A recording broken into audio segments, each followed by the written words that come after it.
प्रिय विद्यार्थियों, आज हम एक ग्रामर का नया टॉपिक ले रहे हैं। टॉपिक का नाम है active voice and passive voice. इससे पूर्व मैंने ग्रामर पर पार्ट्स ऑफ स्पीच और टेंस पढ़ा दिए हैं, जो इसी YouTube चैनल पर उपलब्ध हैं। आप active voice and passive voice को समझो, पढ़ो। उससे पहले एक बार मेरे द्वारा जो वीडियो अपलोड किए गए हैं पार्ट्स ऑफ स्पीच और टेंस से संबंधित, उनको आप एक बार जरूर देखें। वो आपको active voice and passive voice या ग्रामर के आगे के जो भी टॉपिक्स हैं उनको समझने में आपकी बहुत बड़ी मदद करेंगे। इसी राव दूधा पब्लिक स्कूल YouTube चैनल पर सारे वीडियोस मेरे अपलोड किए हुए हैं, पार्ट्स ऑफ स्पीच से लेकर टेंस तक। और टॉपिक्स को बढ़ाने के बाद में मैंने बहुत सारी प्रैक्टिस एक्सरसाइज भी उसमें दी हुई हैं। उन सबको आप एक बार देख लें तो अच्छा होगा कि आप active voice and passive voice को अच्छी तरह से समझ पाएंगे। आज हम active voice and passive voice topic ले रहे हैं, जो वैसे कक्षा 9, 10, 11 के लिए उपयोगी है, लेकिन ये जनरल इंग्लिश का टॉपिक है। It is general from 6 to 12 और ऑनवर्ड। सभी कक्षाओं के छात्र इसको पढ़कर बहुत कुछ सीख सकते हैं। And you will find everything, every rule and regulation regarding that active and passive voice in this video। मैं आपको टेबल्स बनाकर active voice and passive voice को पढ़ाऊंगा। बड़े ध्यान से पढ़ेंगे, स्टेप बाय स्टेप हम इसको आगे बढ़ाएंगे और पढ़ेंगे। सबसे पहले मैं आपको बता देना चाहता हूं कि active voice and passive voice is the part of the transformation. Main topic जो है इसका वो ट्रांसफॉर्मेशन होता है। एंड ट्रांसफॉर्मेशन मीन्स होता है कि हम एक सेंटेंस को बदलें, उसके रूप को बदलें, उसके आकार को बदलेंगे, उसके स्ट्रक्चर को बदलें, लेकिन उसके अर्थ को हम नहीं बदल सकते। We can not change the meaning of the sentence, either it is in active or passive. चाहे एक्टिव में है चाहे पैसिव में है, दोनों का अर्थ एक ही होगा। तो हम इस तरह से अपनी बात को दो तरीके से कह सकते हैं, इन active voice and in passive voice. अब हमारे सामने प्रश्न ये होता है कि जब दोनों का एक ही अर्थ होता है तो फिर हमें एक्टिव से पैसिव वॉइस बनाने की क्या आवश्यकता होती है। व्हाई डू वी चेंज और transform an active sentence into passive sentence. Change थोड़ा दूसरा होता है, उसमें मीनिंग चेंज हो सकता है, लेकिन ट्रांसफॉर्मेशन में we can not change the meaning of the sentence. वो वही मीनिंग, उसका वही अर्थ रहेगा। तो देखिए, एक्टिव और पैसिव वॉइस को हम शुरू कर रहे हैं। सबसे पहले हम देखते हैं कि एक्टिव, बहुत मैं समझाकर ये वीडियो आपको, it is only introduction of the active voice and passive voice. हम क्या कहेंगे? Introduction.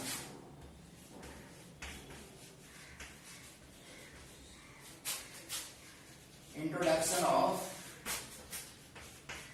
Active and passive voice. हम आपको केवल समझा रहे हैं कि एक्टिव क्या होता है, पैसिव क्या होता है, क्योंकि जब हम उसको बेस को नहीं जानते हैं और केवल हम नियम जानते हैं तो उससे कुछ होने वाला नहीं है। What do mean by active? Active का वैसे हिंदी अर्थ होता है सक्रिय। किसी व्यक्ति को एक्टिव हम कब कहेंगे? जब वो हर कार्य में एक्टिव रहता है, हर कार्य को करता है। He has a capability of doing something. और पैसिव उसका अपोजिट है। पैसिव का होता है सुस्त, लेजी। सब्जेक्ट है लेकिन काम नहीं करता, काम करने वाला कोई और है। तो एक्टिव का अर्थ होता है सक्रिय और पैसिव का अर्थ होता है निष्क्रिय। अर्थात वो सब्जेक्ट के स्थान पर जरूर होता है लेकिन वो कुछ नहीं करता है। एक होता है डूअर, एक होता है बियरर। तो एक्टिव सेंटेंस का जो सब्जेक्ट होता है वो डूअर होता है और उसका ऑब्जेक्ट है वो बियरर होता है। तो अर्थात काम करने वाला और काम को बर्दाश्त करने वाला। तो एक्टिव सेंटेंस के अंदर मेन चीज ये है कि जो कर्ता होता है क्रिया का, वो स्वयं he performs the action. Subject of the work perform the action, वो एक्शन को परफॉर्म करता है, परफॉर्मर होता है, डूअर होता है। And in the second sentence passive voice, the subject of the work is receiver, वो रिसीवर होता है, वो डूअर नहीं होता है। तो पैसिव वॉइस का जो सब्जेक्ट होता है वो सब्जेक्ट होते हुए भी रिसीवर होता है, और एक्टिव वाक्य का जो सब्जेक्ट होता है वो डूअर होता है, परफॉर्मर होता है। तो काम करने वाला व्यक्ति जो होता है वो एक्टिव होता है, और काम नहीं करने वाला व्यक्ति पैसिव होता है। सीधी भाषा में मैं आपको ये समझा रहा हूं। जैसे एक उदाहरण दे रहा हूं मैं आपको कि Ram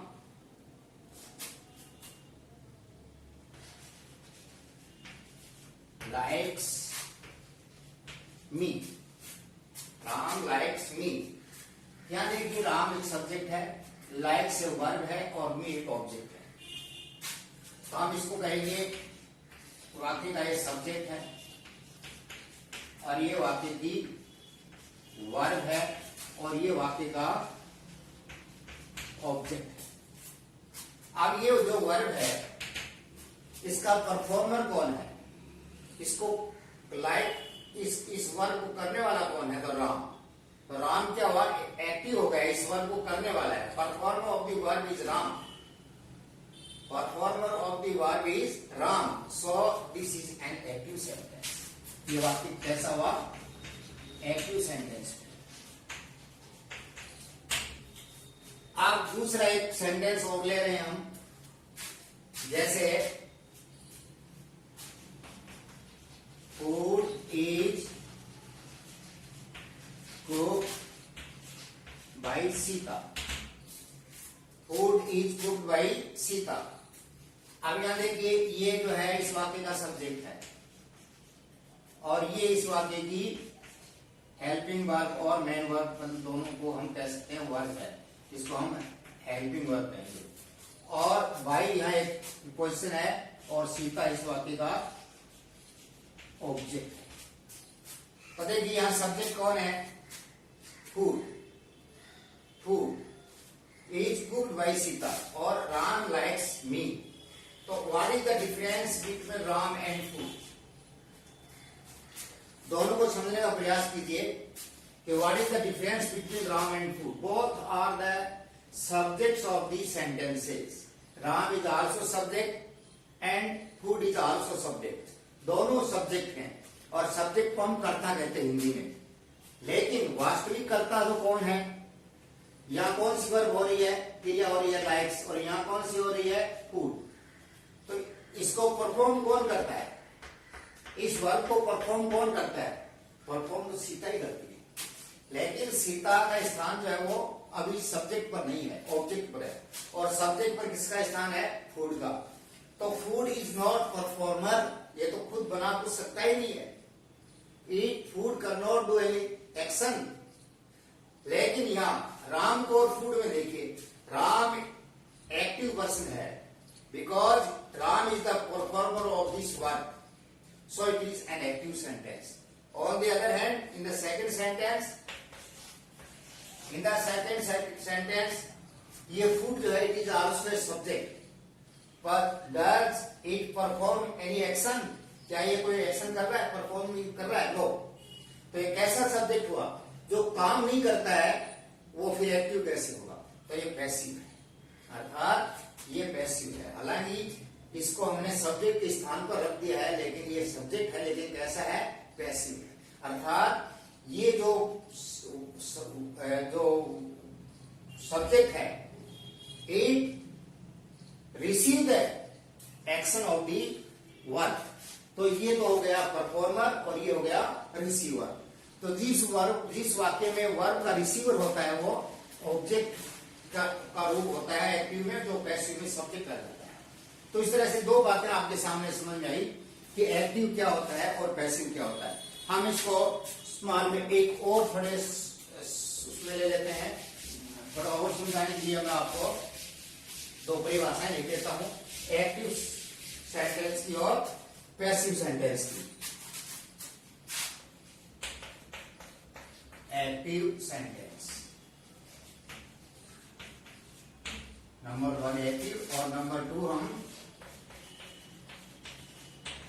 passive sentence.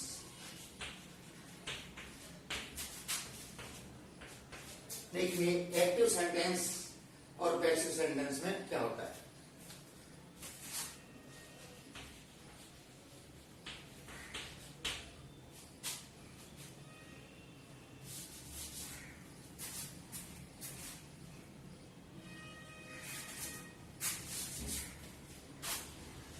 When the subject of the verb is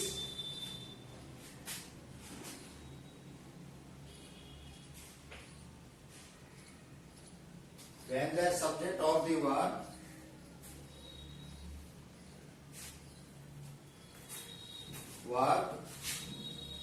is performer of the action.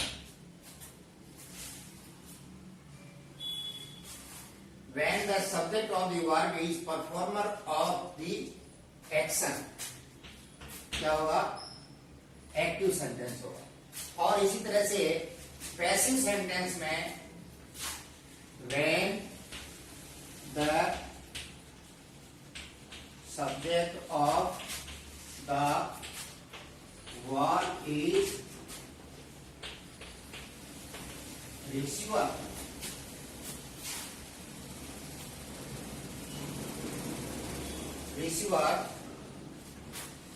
of the action। ये परिभाषाएं होगी। देखिए जब when the subject of the verb is performer of the action, action को करने वाला जब सब्जेक्ट के रूप में होता है तो वो एक्टिव सेंटेंस होता है। That is active sentence.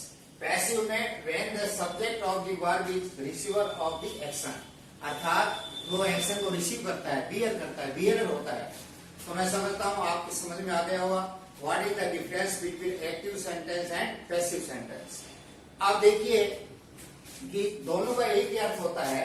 मैं एक उदाहरण दे रहा हूं आपको, इसको मैं हटा रहा हूं और आपको आगे एक उदाहरण दे रहा हूं। आज केवल आपको इंट्रोडक्शन है, फिर हम एक एक सेंटेंस को, एक एक टेंस को हम इसमें पढ़ेंगे। आगे से मैं किस तरह से एक सेंटेंस को एक्टिव से पैसिव को इसमें बदलना चाहिए। What are the rules of the active to passive. Active से पैसिव में कौन से नियम हैं जो एक वाक्य को एक्टिव से हम पैसिव वॉइस में बदलें। उससे पहले देखिए कि हमें क्यों आवश्यकता पड़ती है। Why do we change an active sentence और why do we transform an active sentence into passive sentence, कि हम एक्टिव सेंटेंस को पैसिव में क्यों बदलते हैं। तो पहली बात तो है कि जब एक्टिव सेंटेंस होता है ये एक सब्जेक्ट पर बल देता है, और पैसिव वॉइस में हम सब्जेक्ट का महत्व नहीं समझकर उस ऑब्जेक्ट का महत्व हमें प्रदर्शित करना होता है, तो हम एक्टिव की बजाय पैसिव सेंटेंस का प्रयोग करते हैं। अब देखिए कुछ ऐसे सब्जेक्ट होते हैं जो गौण होते हैं, जिनकी आवश्यकता नहीं होती है, ऑलरेडी अंडरस्टूड होते हैं, तो ऐसे वाक्यों का भी हम एक्टिव की बजाय पैसिव पर हमें ध्यान देना चाहिए। अर्थात हम when we are not giving the importance to the subject, then we should make a sentence of passive। हमें पैसिव का सेंटेंस बनाना चाहिए। अर्थात कर्ता पर बल नहीं है, उसके कार्य पर या उसके ऑब्जेक्ट पर जब हम एम्फसाइज करते हैं, बल देते हैं, तो हम in spite of active sentence we should use passive sentence. इस तरह से पैसिव का प्रयोग करते हैं। अदर थिंग, मैं इंपॉर्टेंट चीज आपको बता रहा हूं, why do we change an active sentence into passive sentence. देखिए ornaments, why do we wear ornaments, why the ladies wear ornaments, why do they use makeup. Makeup का प्रयोग और ऑर्नामेंट्स, अच्छे कपड़े हम क्यों पहनते हैं। तन ढकने के लिए तो कैसे भी कपड़े ठीक हैं, लेकिन हम फैशन वाले अच्छे कपड़े क्यों पहनते हैं, हम ऑर्नामेंट्स क्यों पहनते हैं, हम अच्छे मेकअप्स वगैरह क्यों करते हैं, क्योंकि हम अट्रैक्टिव दिखे, सुंदर दिखाई दे, आकर्षक दिखाई दे। तो these are the ornaments of the language. How we use our language impressively, हम हमारी भाषा को इंप्रेसिवली कैसे प्रकट करें, उसको चार्मिंग कैसे बनाए, उसको एट्रैक्टिव कैसे बनाए। So these are the ornaments of the language.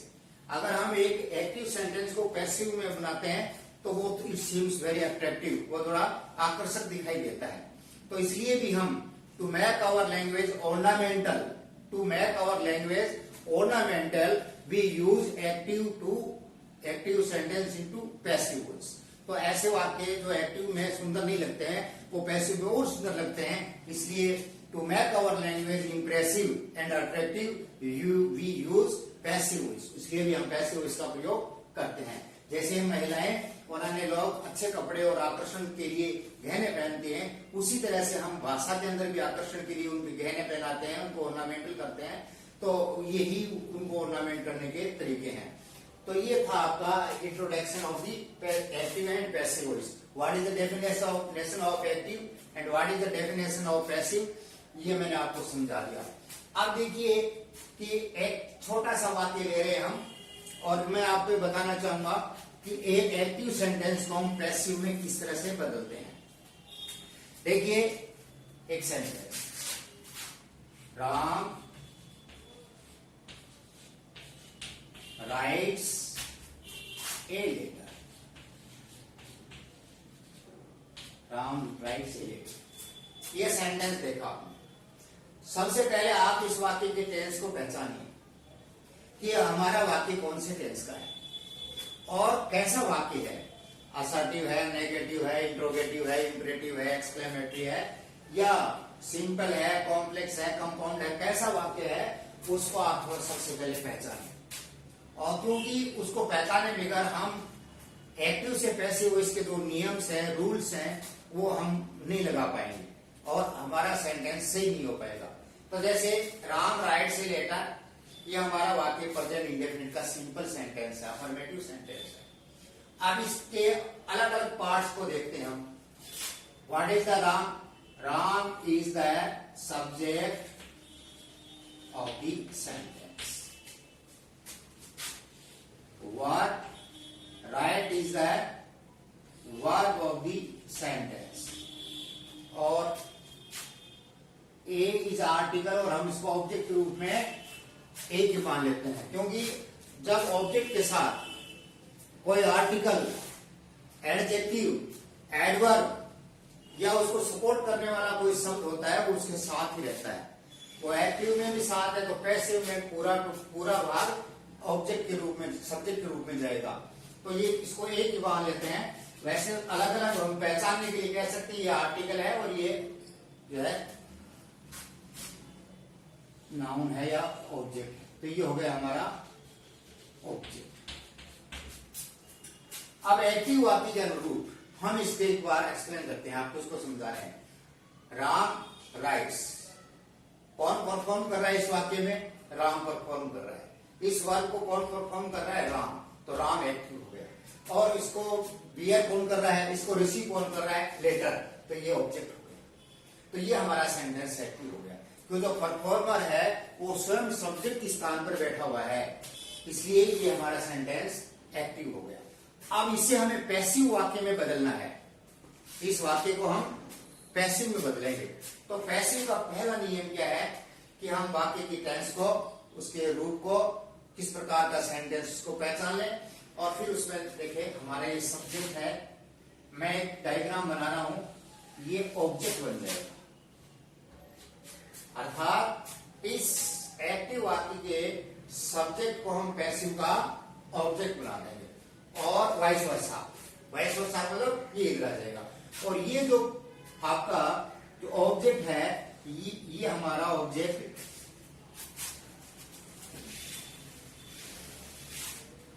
ये हमारा ऑब्जेक्ट है,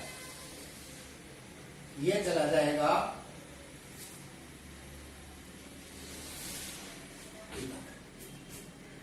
देखिए ये तीर के निशान है, ये सब्जेक्ट इधर और ऑब्जेक्ट इधर। और वर्ब जो है it does not change its place, verb अपना स्थान नहीं बदलेगी।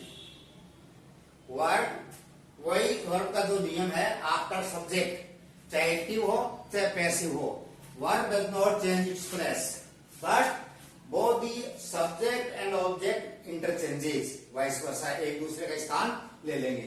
तो राम जो है ऑब्जेक्ट बन जाएगा और ए लेटर उसका सब्जेक्ट बन जाएगा।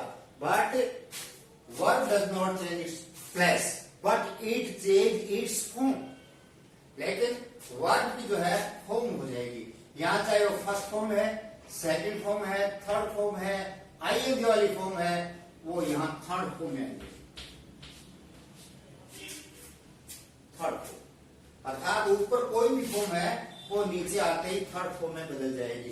तो राइट रॉट यहाँ रिटन हो जाएगा। और फिर एक चीज का ध्यान रखिए, आवश्यकता होती है जब डूअर होता है उसको आगे हम बियरर के रूप में ले जाते हैं, अर्थात जब ये सब्जेक्ट का ऑब्जेक्ट बनेगा तो इसके साथ हम जनरली बाई का प्रयोग करते हैं, बाई। तो ये हो जाएगा थर्ड फॉर्म प्लस बाई। तो इस तरह का एक डायग्राम हम बना रहे हैं। देखिए सब्जेक्ट इधर चला जाएगा, ऑब्जेक्ट इधर चला जाएगा और वर्ब जो है अपना स्थान नहीं, वो इसी स्थान पे नीचे दूसरे वाक्य में चले जाएगी, लेकिन it will change it's form, ये थर्ड फॉर्म में बदल जाएगी और बाई का। अब देखिए इसके अनुरूप हम इसको लेते हैं, इस वाक्य को हम जो है ना पैसिव वॉइस में बदल रहे हैं। देखिए तो ये क्या नियम हुआ, एक नियम मैं यहाँ लिख देता हूं। जैसे रूल में क्या होता है, सब्जेक्ट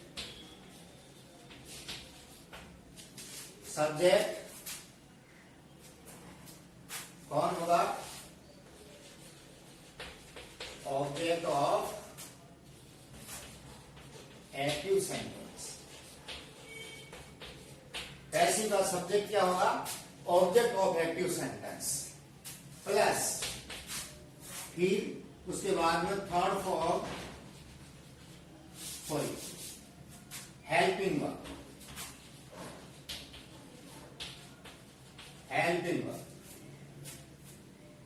हेल्पिंग वर्ब जो कि टेंस के साथ, जैसे इसमें प्रेजेंट टेंस है तो इज आर और एम में से कोई एक plus third form of verb plus by plus object. Object कौन सा होगा, सब्जेक्ट ऑफ एक्टिव सेंटेंस। अब एक चीज